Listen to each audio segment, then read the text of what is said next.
Hello everyone, welcome to a new video for a Bitcoin price updates, and I want to show you something interesting in this video.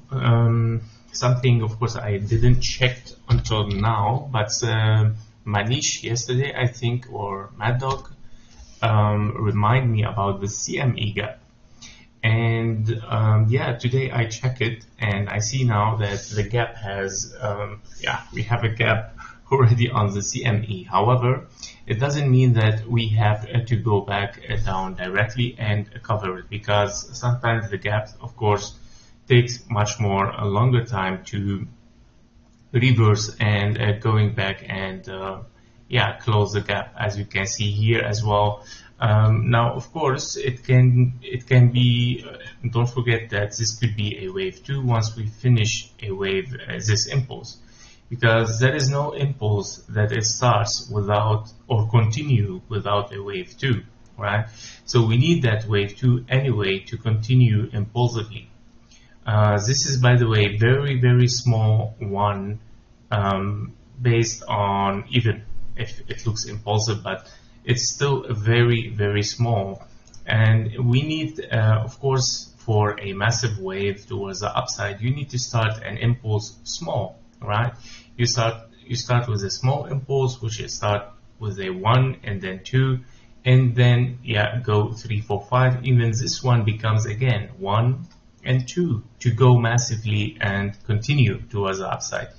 So that's why I mentioned in the video below that the lower target, or the target that you want to take for this trade, if you want, of course, no financial advice here, because trading is kind of like, okay, you have short-term traders and you have long-term traders.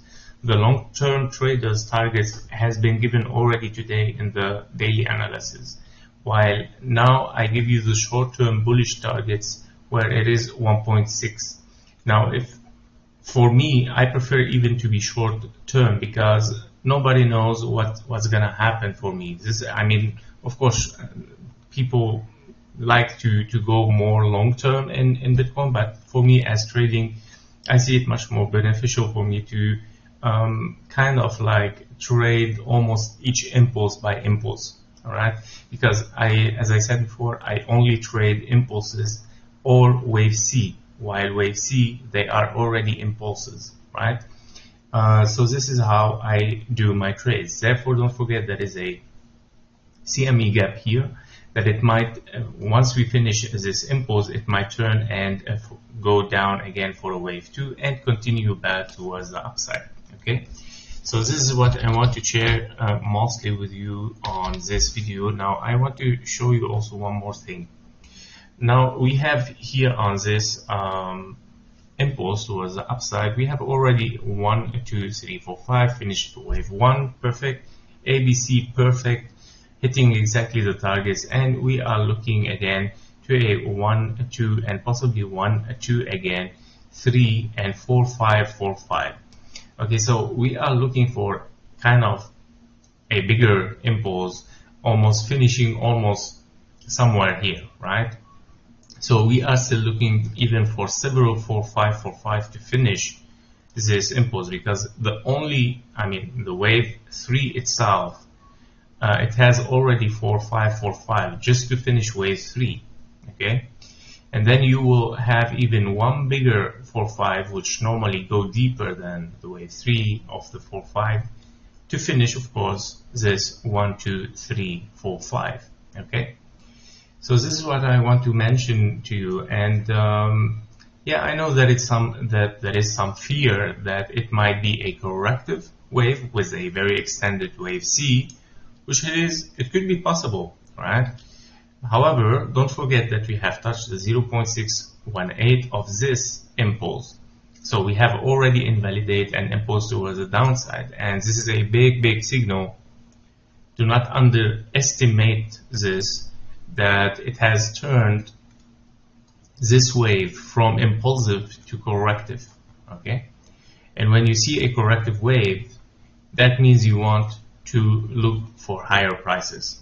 Corrective wave towards the downside, then that means continuation towards the upside, okay?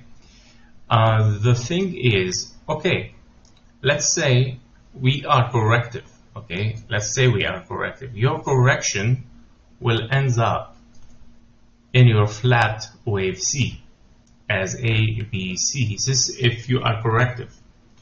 Because I hear also now some scenarios, or I see some scenarios where they are still looking for bearish,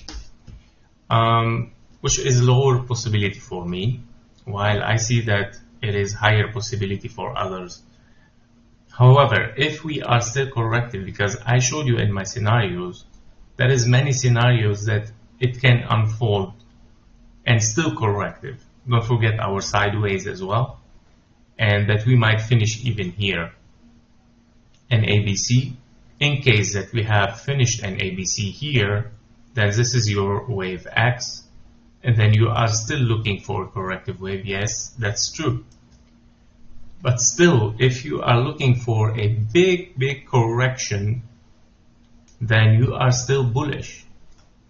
Okay, so that's why the possibilities of being bullish more than bearish is of course higher for me. So this is what I want to explain to you guys. And of course, if something reversal happens, then definitely you will know it through this channel, of course. No worries. So thank you for watching. Thank you for your likes and comments. See you in the next video tomorrow, and have a nice eve. Bye bye.